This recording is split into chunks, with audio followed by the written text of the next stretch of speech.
Hey guys, Rick Malero here, and I am back from our mission trip to Ukraine. I cannot believe it's been literally 8 years since we've been going out there making a difference, and this trip was definitely unique, and there's a lot to talk about.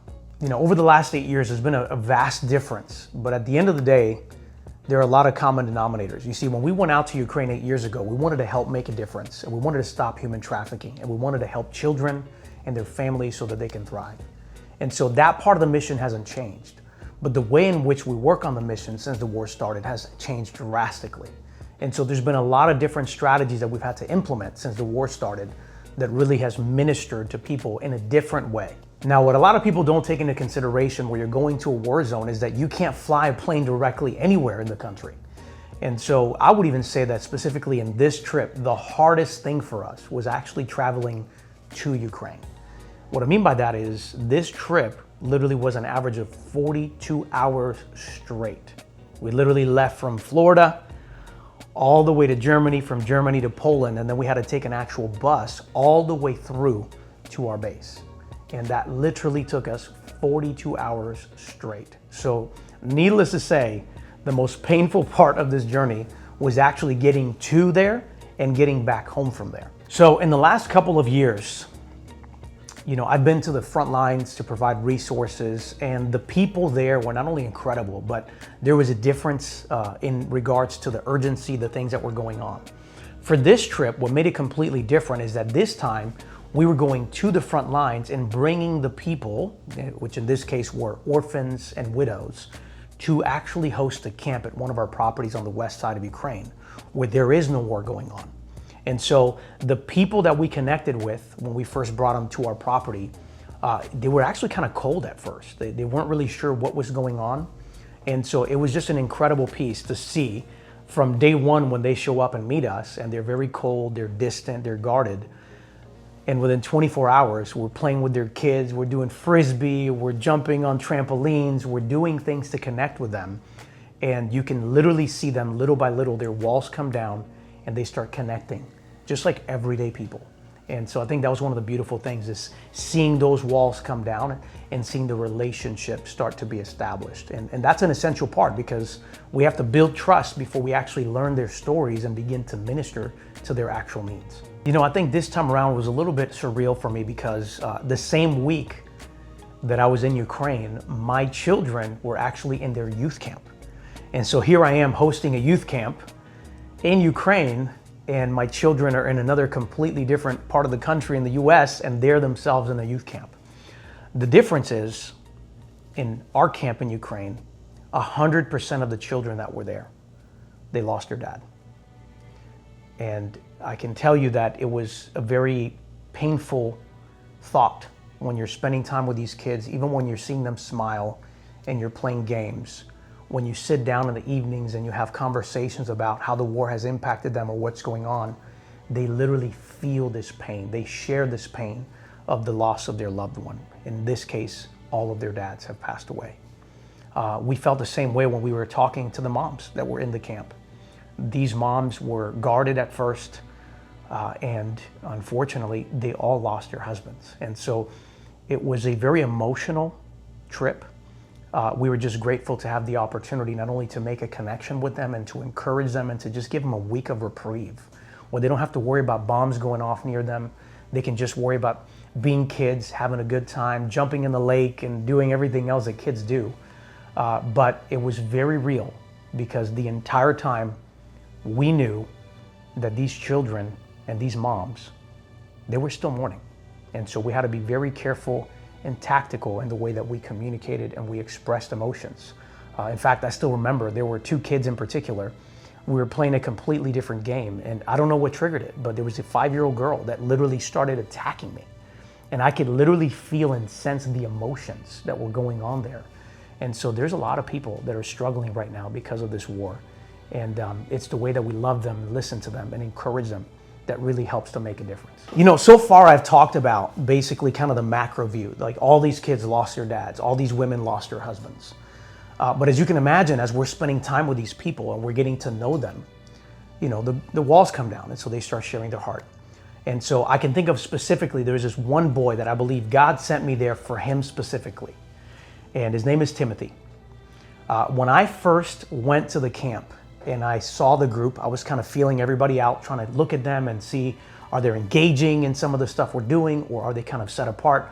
And this boy, Timothy, looked like he had something going on, to the point that he almost physically was like in the corner protecting himself.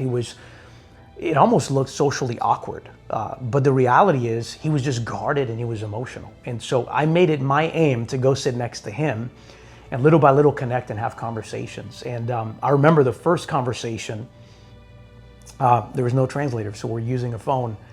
And I could see him just like he would answer with one word and just immediately turn his head. He didn't want to talk to me, but I kept engaging in conversation. And so it took us about 24 hours before we finally started just answering questions. And we ended up spending about 2.5 hours that day just talking about his life. And when he finally felt comfortable, he shared with me what happened to his dad. And what he was telling me was that his dad was assigned as a gentleman who was responsible for demining mined bombs in the area. A very dangerous job. And they got called into a mission one day because there was a group of soldiers that were trying to protect civilians. And they had heard that there was a whole area that had just been riddled with mines. And so his job was to go and try to defuse all of these bombs. And so he said that this one day, the dad went out and had been working on a few of these bombs. And there was a group of 20, 30 people behind them that needed to get to this next section. And so he tried to hurry up and turn off the bomb, and unfortunately the bomb went off. Now what's crazy is, obviously he died immediately, but the way the bomb exploded, the impact hit him. And even though there were 20 some odd people injured in this explosion, nobody else died. So literally, in essence, his dad gave his life to save those people in that village. And so you could see the pain in his eyes. You can see the resentment and anger. And I love some of the conversations we had after that, because it was raw, it was real. And I was able to tell him that God brought me there just for him. And in fact, I still text him right now after the trip. But what I reminded him is that his father is a hero. And the same DNA that his father has lives in him. And he has an opportunity now to turn this negative situation into something positive. And so it was just great to see his mind going from a victim to ultimately realizing, wait a minute, I have an opportunity to honor my father and to live as a hero just like him. And so it was just an incredible experience. Well, fast forward, his mom is watching us, and his mom is looking very guarded. And I could tell that she just wasn't very comfortable with us spending time together because she wasn't sure what our motives were. And so one of the things we did for the camp, which it was very strategic, is we went to a mountain. And one of the days, we took the entire group. These were kids, moms, and adults. And we went up to this 6,000 plus foot mountain. And what we wanted to do is, as a group, to go and hike together and experience difficulty, but ultimately reach the top. So that by the time we got there, we had all struggled together. We all helped each other get to the top. And we'd have this bonding experience. And then we can go back and tell them, look, even though we go through a journey of struggle, at the end of the day, we can achieve the goal if we don't quit and we work together. And so what was beautiful is the idea of going up this mountain. Mind you, it took us almost 4 hours to get up to the top. It was a very difficult hike. But I can tell you that in every stage of that climb, there were different, like for example, when you first get into the mountain, you're covered in a forest full of trees. And so what you have to be careful with is that the root systems of the trees are out. But once you get past the covering of the trees, you start going into an incline. And so now it's a little bit more difficult because you have to climb up, and there's major boulders you have to be careful with. But it's an open area. Well, just when you think you're finally getting to the top, you realize you're just in the beginning. So all of a sudden, that same space gets bigger boulders, but now it's a very narrow space. So you're literally brushing up against trees to get to the actual trail. And before you know it, you get to what we thought was a summit, but it turns out it was one or two of the hills before the summit. And so when you get there, the wind is blowing at 40, 50 mile an hour winds, and it's cold. And so the entire journey had these challenges, but when you pause for a minute, there was such a level of beauty in each one of the stages. And so that was one of the biggest revelations to me, is that our life is a journey, and it is like hiking up this mountain. And there's beauty and there's obstacles, and we have to work together to overcome those obstacles. And what I saw from the beginning of this journey, all the way up to the top of the mountain, is that these are these moms and these children who've lost their dad. And we're bonding through this. We're struggling together. We're stopping to take pictures and take on each phase. So we're experiencing life. So that when we were at the top together, there was like this feeling of accomplishment that everybody had.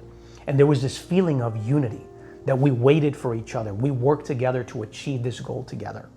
And so by the time we went down the mountain, which by the way was another 4 hours, it was very difficult, we had become friends. And so the very next day after the camp, it was just an incredible experience, because the next morning, everybody's talking, everybody's connecting. Why? Because we had struggled together. And so I find that there's so much beauty in struggle when you do it together. And that's exactly the message we wanted to give to Timothy and his mom, is that they were not alone. That we weren't going to remove the pain, but we were going to join them in the pain, and we were going to join them on this journey. Now fast forward, right? The kid opens up, we have this conversation of some of the goals that he has, and some of which I can actually help. So I told him we'd be following up after the trip. To see him go from this child that's guarded with his hands socially awkward to just a smile on his face and this hope. And to see his mom go from being guarded to embracing me and coming up to me. So before the actual trip was done, we were about to head out. They were leaving the next day. That same mom came up to me and she asked me if I had a woman. And I said, of course, I have a wife. And she said, hold on 1 minute. So she disappears for a minute. I'm talking to Timothy and the rest of the group. And all of a sudden she comes back to me and she hands me this beautiful design Ukrainian mirror. And she hands it to me and she puts it in my hand and she holds my hand and she says, I want you to give this to your wife. I know what it means to let my husband go and to risk his life to save others, because my husband's dead. And she says, but your wife let you go into a war zone so that you can impact my son and my life. And so she gave me this mirror as a gift, and I carried this sacred gift and I gave it to my wife when I got back. And it was such a reminder that we are all in this together. And even though I run a real estate investment company, the company is a vehicle for purpose. And when I talk about investing with a purpose, it's for people just like Timothy. It's being able to have the resources to be able to go into a field where people are struggling, to make a difference for Timothy and his mom. And that's my prayer, is that you will be inspired, not just to hear about a story like this, but join us. Maybe not in Ukraine, maybe there's another location in the US that you have a calling to do. But the most important lesson that I got out of this is that we're all in this journey and we will go through struggles. But at the end of the day, if we persevere and we enjoy each stage and we help each other, there is no mountain that is too high for us to accomplish that mission together. I really hope that this story and this update from Ukraine has inspired you not only to hear stories, but to do something about making a difference. For those of you who are clients, I want to thank you so much for doing business with us, because it is in the investments that we do with you that we're able to produce resources to go on the field in Ukraine and in other places in the US and abroad. So thank you for your business. Your business fueled this mission in Ukraine. And if you haven't worked with us yet and you want to look at opportunities to work together, we would love for the privilege and opportunity of working with you. Just know that a part of our venture with you, it will be focused on making a difference. Until next time, be blessed. Thank you so much for taking the time to watch this video. I hope it was valuable to you. Please make sure that you like, subscribe, and share. And also, if you have some additional tips or strategies that you want us to cover with real live action projects that we fund, feel free to put those in the comments. We look forward to sharing with you more content. Until we meet again, don't forget to invest with purpose.